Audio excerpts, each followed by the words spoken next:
Hey everyone, welcome to Velour's channel.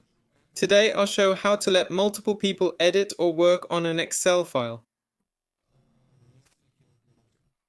For this, it doesn't matter if our Excel doc is web or desktop version. We click on Share, then Manage Access.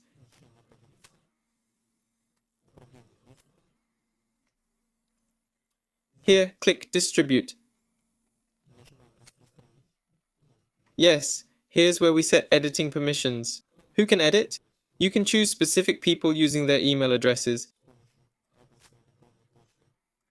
Yes, like this, or anyone you want. Click Apply to send it to those emails. They'll be able to edit the file. If you pick specific people and hit apply, only those logging in with those emails can edit.